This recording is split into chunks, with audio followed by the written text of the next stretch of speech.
Welcome back, everybody. Again, if you'll mute yourselves and put the questions in the chat function, I'll help keep the questions flowing at the end if they are any. And I'm going to hand this over to my friend, and I don't know if I can say longtime colleague. It's at least been 10 years, Devinder.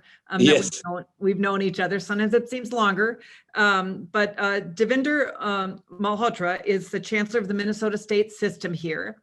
And he's our new incoming MEC treasurer. And he will introduce our next speaker. Devinder? Thank you. Thank you, Susan. And thank you, everybody. A great meeting. In the first session, we heard mapping a path forward, and we understood the size and scope of the problem and identified some of the opportunities. Now we move on to a session entitled Restore, Adapt, Transform, 2021 Scenarios and Strategies for Post-Secondary Success. We are fortunate to have Dr. Susan Grajek with us today and help us, or I should say, lead us in this conversation. It's my distinct pleasure to introduce to you, ladies and gentlemen, Dr. Susan Grajek. Dr. Susan Grajek is EDUCAUSE's Vice President for Communities and Research, where she's responsible for their research and benchmarking programs, formal and informal communities, and partnership activities. She also convenes the IT Issues Panel, which releases the top 10 IT issues annually. Susan is well known and respected for her leadership skills and extensive background in communications, assessment, strategic planning, data management, and relationship management. We are pleased to have Dr. Grajek here today to discuss the challenges and opportunities during these uncertain times and help us develop a vision for restoring, adapting, and transforming through a discussion of scenarios and strategies for post-secondary success. She'll lead us through a brief interactive exercise with an opportunity to engage with one another through virtual breakout rooms. Ladies and gentlemen, please help me welcome Dr. Grajek. Dr. Grajek. Thank you very, very much. What a lovely introduction. And now I will share my screen. And there we go. And just to be clear, I'll be talking today about the recovery from the pandemic for higher education from the information technology lens. And as we know, information technology has played such a very, very big role in our being able to respond to the pandemic and to ensure continuity of education, continuity of research, continuity of student success. Well, what I'm not here to talk about today is I'm not here to talk about this past year. You don't need me to tell you about what we've been through in 2020. I'm really here to talk about 2021 and what that might look for all of us. Well, the first thing we know is we know the pandemic is going to end.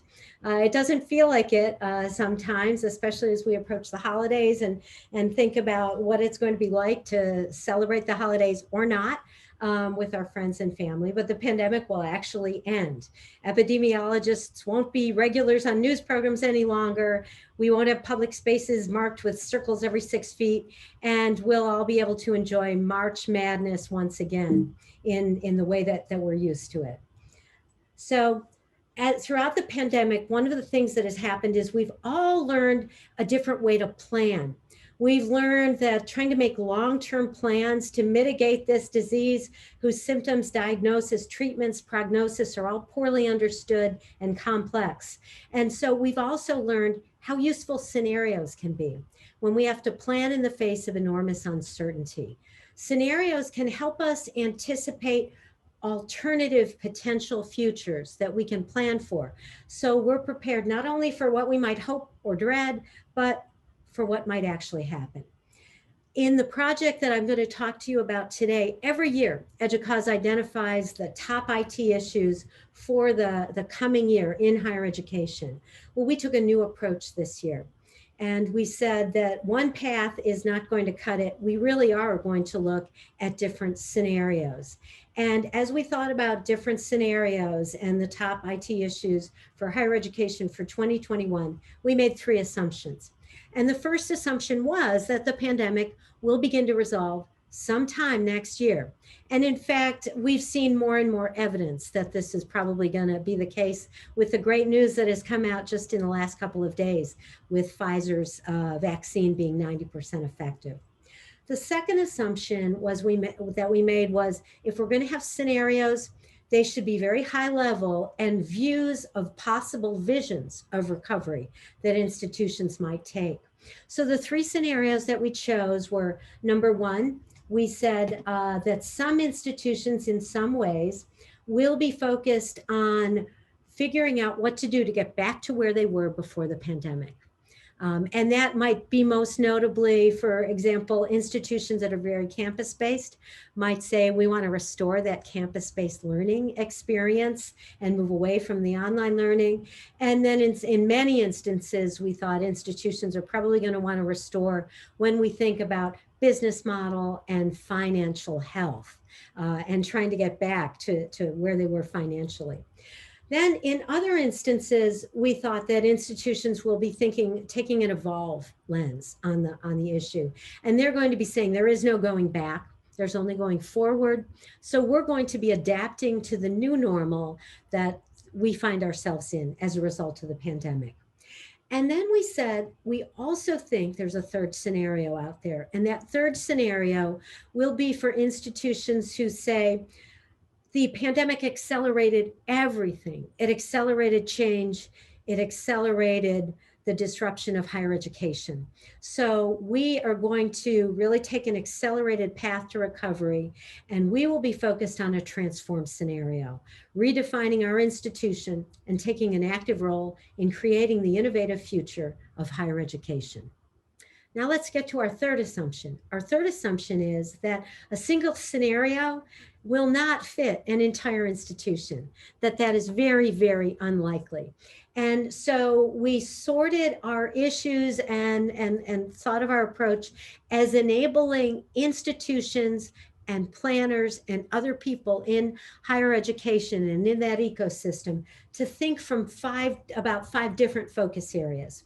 And I want you to remember these focus areas because they're going to come into play when we go to our breakout rooms after I'm done talking.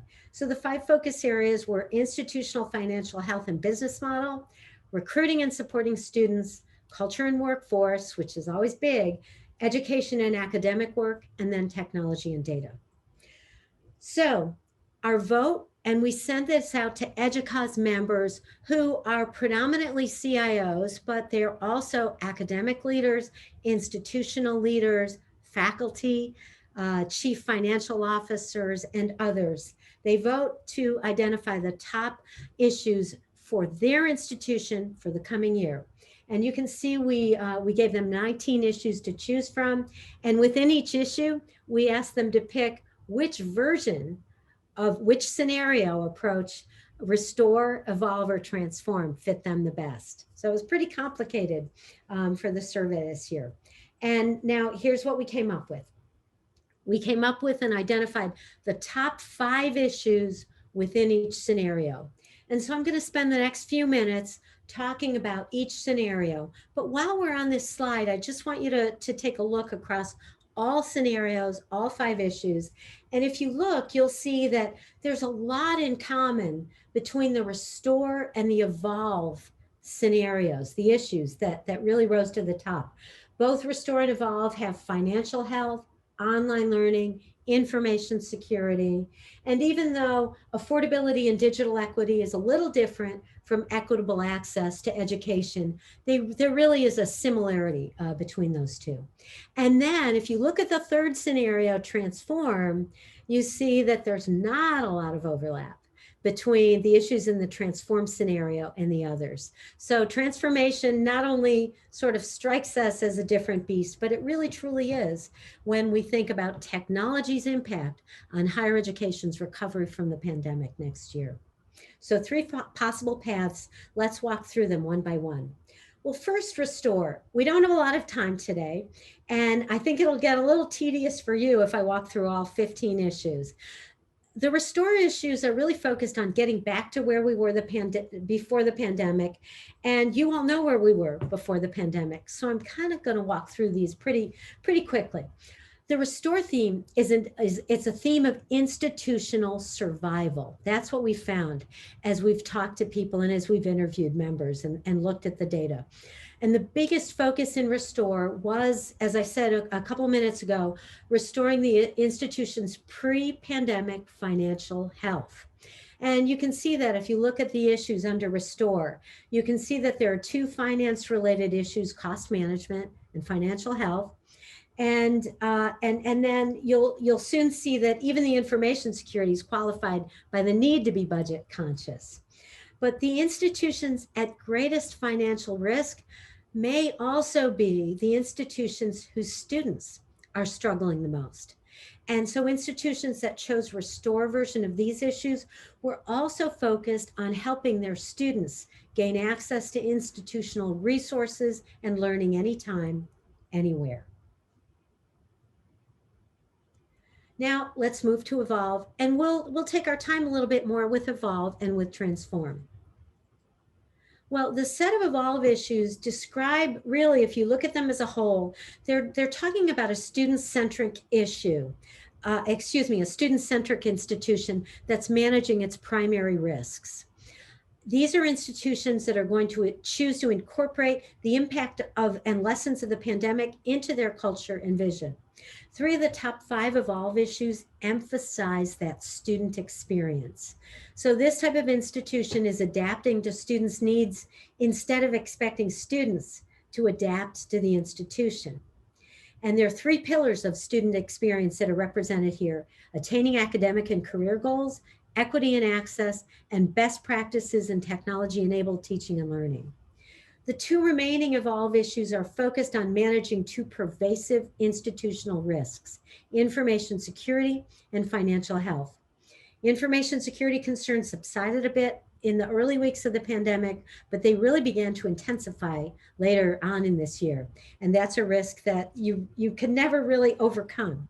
All you can do is continue to manage it. So looking a little bit more deeply, student success. The focus on student success has evolved during the pandemic. There's been a lot more emphasis on how important digital infrastructure is. Students are using technology more and in more ways now. And advisors have ramped up their use of online video advising, chat, and other technology solutions to reach students when face-to-face contact wasn't possible. And all of that is producing new and more data about students. That offers us new opportunities to understand students' progress and give them feedback and support. And of course, more data also means that we're going to have to mitigate against privacy and really think about privacy challenges and safeguarding students' privacy more. And in 2021, many students will be in a worse condition to continue their education, let alone thrive.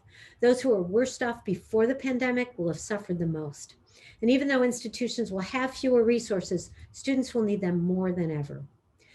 With equitable access to education, institutional leaders have evolved from treating student success as a student responsibility to treating it as an institutional responsibility. And a similar shift is now happening during the pandemic and after, with equitable access to education. So rather than assuming that students have access, leaders are recognizing that it's the institution's job to provide that access. And the pandemic has also shown just how deep the digital divide is and how many people are on the wrong side of it. Students certainly, but even sometimes faculty and staff. Equitable access to education means equitable access to a baseline level of technology and connectivity. And this may be a time when it's going to take many stakeholders across our ecosystem partnering to address these issues. Well, with online learning, the pandemic has forced everybody, faculty, instructional technologists, librarians, and others, to interrogate every aspect of teaching and learning to identify what matters the most. And they will all be ready to help build what we're calling the 2020 plus era of higher education. Institutions are going to need to reconceive learning experiences to leverage the strength and minimize the weaknesses of digital and physical, and to blend them to maximize learning. This challenge and change is not going to happen on its own. Faculty will need continued help transitioning their courses to meet their students' expectations, and learning environments are going to have to adapt too. The pandemic has fostered newer and deeper collaborations that we hope will help institutions evolve and adapt to that new normal. Well, information security is really going to be different next year, partly because faculty and staff will continue to expect to be able to work from the home and from other off-campus locations. There really is no going back to saying, oh, you can only work from your campus office. And to evolve to that new normal, institutions should consider adding infrastructure and services to support secure collaboration and learning tools, and to keep track of all the places data may be stored, transmitted, or used. Well, a big take home here is that many institutions don't have a full-time dedicated information security lead. And this really has to change. A full-time security lead provides more than just additional staff and additional resources. They bring the expertise and focus needed to develop and implement an information security strategy, and one that's risk-based and proactive. Well, financial health, the last issue in Evolve. Leaders are going to need a lot of financial creativity to meet the demand for technology in 2021. And IT leaders at some institutions are already collaborating.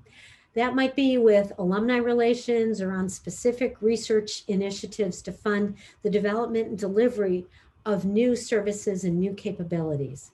But we really see that collaboration and partnering to identify new funding sources is going to be where a lot of financial health may come from in the Evolve scenario. And it may also be grants, support from technology providers, and then partnerships with local communities as well.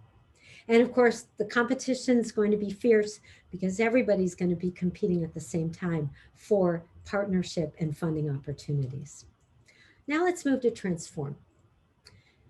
Some institutions are planning to use the pandemic to launch or accelerate an institutional transformation agenda.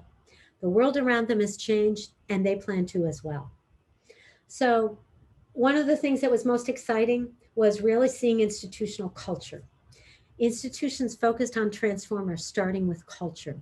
Technology issues are heavily represented in the transform theme, but always in the context of technology's role and relationship with institutional priorities and ambitions.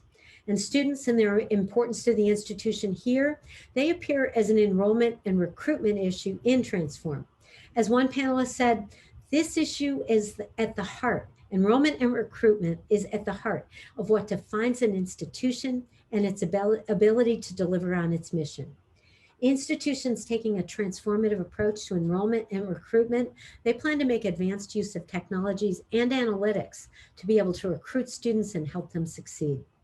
The transform scenario is not without its financial issue, cost management, but those transformational ambitions also play themselves through the cost management issue with a core objective of digital transformation. Well, as I said earlier, COVID is an accelerator. It's jolted institutional leaders out of ideation and slow marginal innovations into rapid and ongoing transformation. And resistance, we had to overcome it really quickly because the lives and the future of institutions were both at stake. The COVID culture has been a culture of transformation, future thinking, and agility. It has primed institutions to continue in that mode, although hopefully a lot less frantically. Well, institutions don't do the hard work of innovation, people do. And transformation, agility, and future thinking will all be up to people. And unfortunately, those people are going to begin 2021 exhausted and burned out by 2020. So that's going to be one of the challenges. It's not the greatest mindset to start transformation. Well, the pandemic has put colleges and universities on the path of digital transformation. And it's a path that many were just starting to think of at the beginning of 2020. And one of the biggest and maybe most lasting changes has been to elevate the role during the pandemic of IT as a strategic partner, in many ways as a strategy driver. Well, IT leaders need to continue to retain that role in 2021 and beyond in order to help institutions really understand how to use technology to transform teaching, learning, research, administration, and their business models. The pace won't slow in 2021, and leaders will have a lot of decisions to make and make quickly. One of them will be to decide which pandemic-induced innovations are going to continue. And that might be controversial, as everybody has different digital priorities. Enterprise architecture can be limited to just focusing on technology and making sure that technology components talk to one another and communicate seamlessly and efficiently. But enterprise architecture is also, as it matures, focused on enabling strategic business outcomes to make the IT spend more effective for the institution. And that is the level of enterprise architecture that institutional leaders will need to focus on in order to enable transformative change. Enrollment and recruitment. Well, those practices are in a lot of flux right now. And one of the things that we learned during our interviews were that a lot of what has happened in enrollment and recruitment over the last 10 to 15 years kind of had a bit of a kitchen sink approach. Most institutions use new technologies in all kinds of ways, including analytics tools and techniques, social media, and a richer online experience for applicants who couldn't get to college. At this particular moment, sophisticated and evolved recruitment strategies supported by technology couldn't be more important. And institutions that have gone that kitchen sink route, they're going to find that they need to hone in on where to invest and focus. Where is the most fruitful way to do it? And one thing to remember is thinking about students and more often their faculty, their families, they're looking for metrics that point to the probability of their long-term personal success from attending a particular institution. And a lot of institutions haven't yet figured out how best to seamlessly demonstrate success after college as part of their recruitment strategy. And then finally, cost management. Institutions embracing digital transformation to guide cost management are focusing on agility and on reducing redundancy. They're hoping to reduce the time it takes to change solutions and introduce services from years to months, or even sometimes weeks. Effective techniques include reducing customizations, seeking one solution that's good enough for most instead of several that are ideal for all, and standardizing on one set of solutions to also provide a streamlined user experience, as well as better, more efficient back office architecture. Well, the pandemic has helped institutional leaders recognize the ways in which technology can directly benefit their work. I'm just going to take a drink here. Non-alcoholic, of course. They're more aware now of the commitment and the ongoing investments that an effective digital infrastructure needs. That leadership commitment at the highest level of the institution to digital transformation is essential, because digital transformation is not a project that you end and you do and you complete. It's really a series of initiatives over a course of several years. And higher education is still very early in the beginning of the journey. So really quickly, if the pandemic continues beyond 2021, because I'm sure you're saying, well, what if it does? We looked at that too. And we found thinking about those 5 focus areas, and some of them with higher education, we think that the pandemic reality will have to become our new normal. It won't be a temporary thing anymore. It will be the permanent thing. We also anticipate a wave of faculty and staff retirements. And we think that institutions' local reputations could either really tide them over or maybe the last straw for them. With students and learning, we think that helping students at greatest risk will become the most important thing, but also even harder, because those students will be more and more deeply affected if the pandemic continues. financial and business models, if the pandemic continues throughout 2020, it's going to really rely on innovation related to financial health, because the challenges and the difficulties will increase and deepen. And then with technology, the need and pace for transformation will simply accelerate. Now, before we go to our breakout rooms, I'd just like to leave you with a couple of thoughts. And one is, I'd like you to think about binary thinking and think about how, although it's so tempting, we always want to think there's the black, white camp, there's the white camp, there's the pro, there's the anti, and really it's trying to sort everything out into two camps. Well, if the pandemic has taught us anything, it's the perils of binary thinking. The pandemic has presented a risk that needed nuanced management and agility. So a couple of things to avoid binary thinking about that will be tempting. One is going to be teaching and learning, and thinking learning is all about it's either online or in a classroom. It's one or the other. Well, it's really thinking about blending both of them and thinking about the high flex model that's really popular today. That's going to be succeeded by an even more adaptive and richer model. And thinking about new technologies like artificial intelligence, XR, there are just a couple of examples of maturing innovations.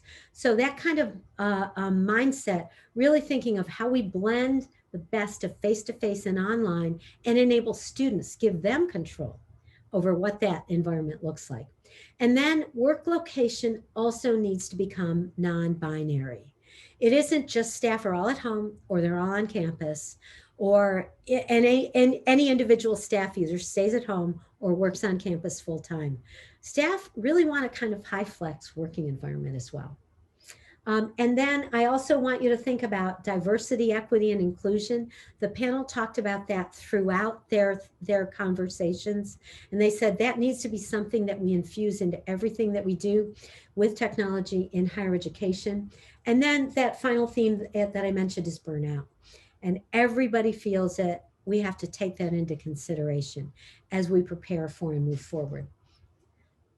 So moving to the breakout rooms, what I'd like you to do now is I'd like you to think about these three scenarios, think about these issues, and ask yourselves in the breakout room, have a conversation. What will it take to accelerate the transformation of higher education? You can move beyond technology if you'd like to, or you can really focus on the ways in which I've talked about how technologies can help next year. But you're going to be placed in one of 5 breakout rooms that parallel those 5 different focus areas that EDUCAUSE looked at as we thought about the top IT issues for next year. And depending on the breakout room that you're in, you'll either be looking at institutional financial health and business model, recruiting and supporting students, culture and workforce, education and academic work, or technology and data. And you're going to be asked to do 2 things in those breakout rooms. You'll have 10 minutes to do it. First, what are your top 3 ideas for accelerating transformation in this area? Then second, what are the top 3 challenges to transformation in this area? So top 3 ideas to accelerate, top 3 challenges. We'll have about 10 minutes, and then we'll come back for 15 minutes of reporting out and any questions that you might have, and wrap up.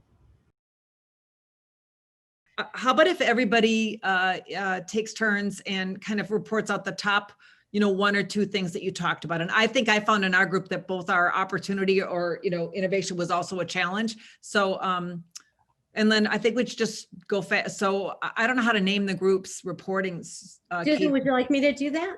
Yeah, would you? That'd be great.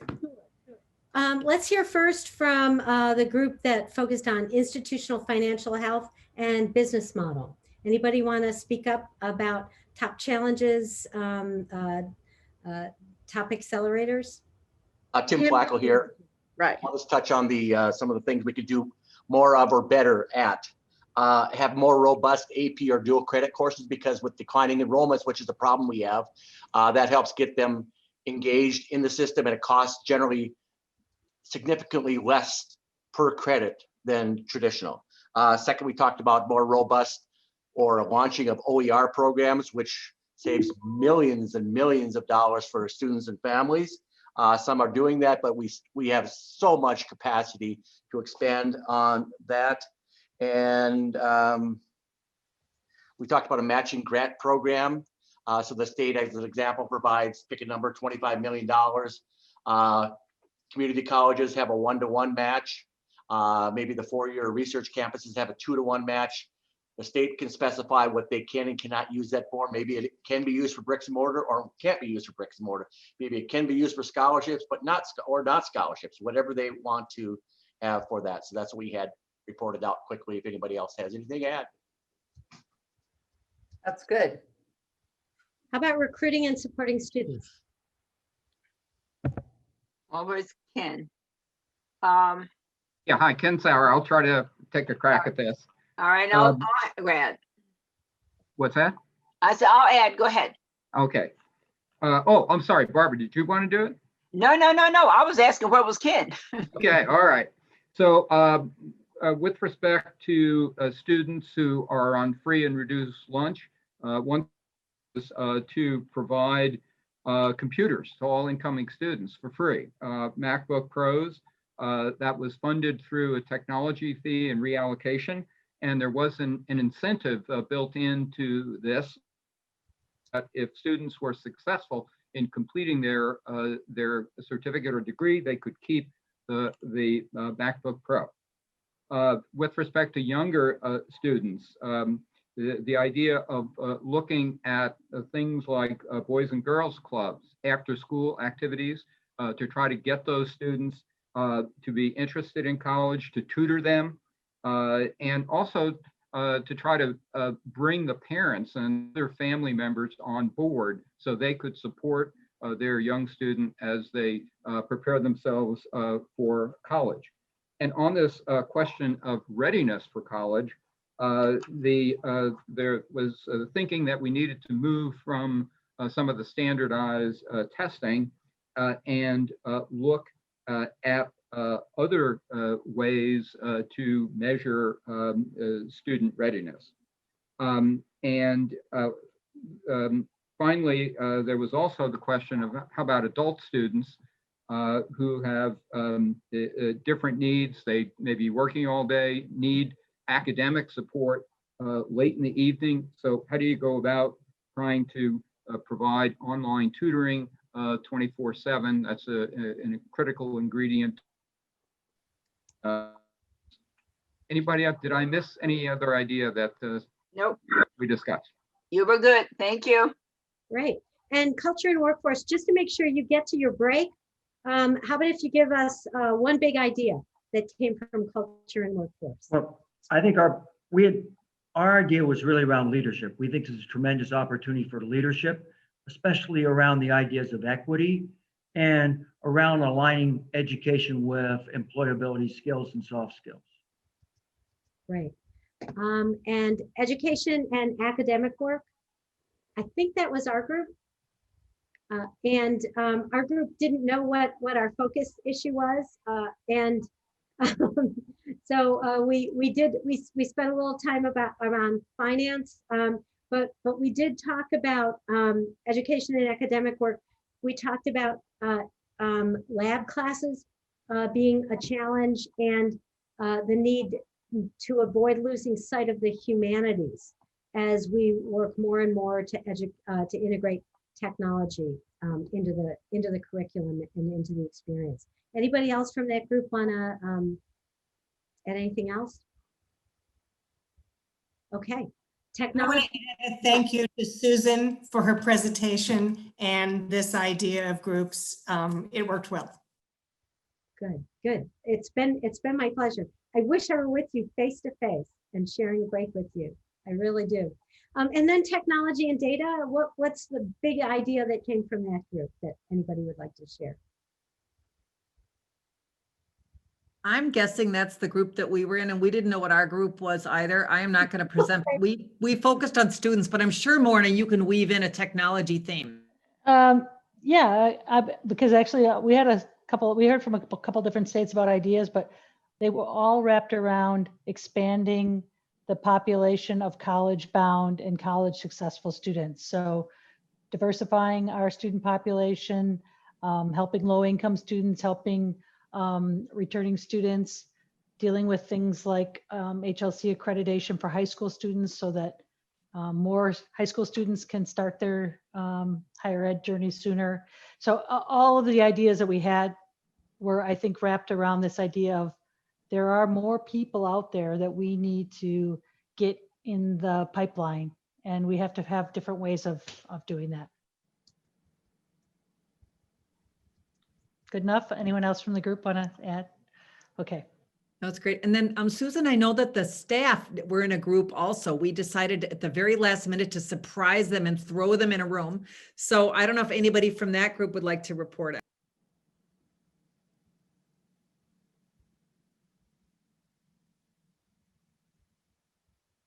Well, it was supposed to be Rob, but then he said he couldn't make his mic work.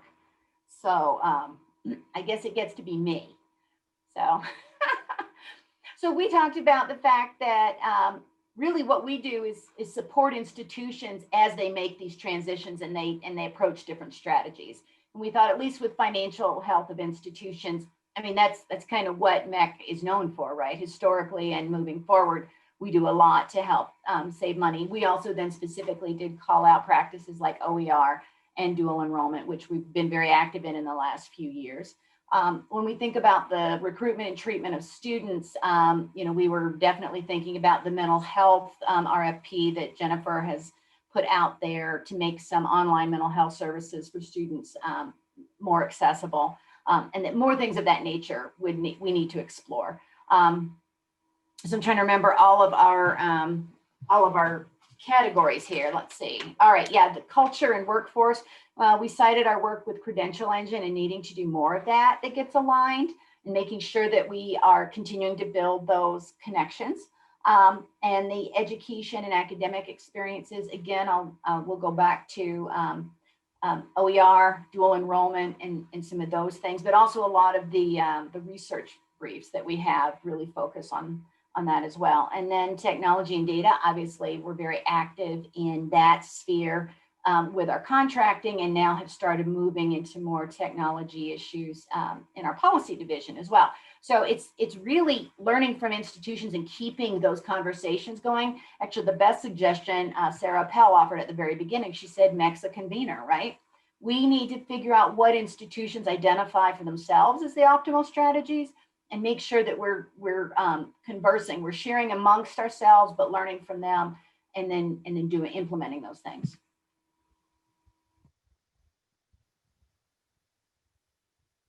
Great. Thanks, Jenny. Any closing remarks, Susan?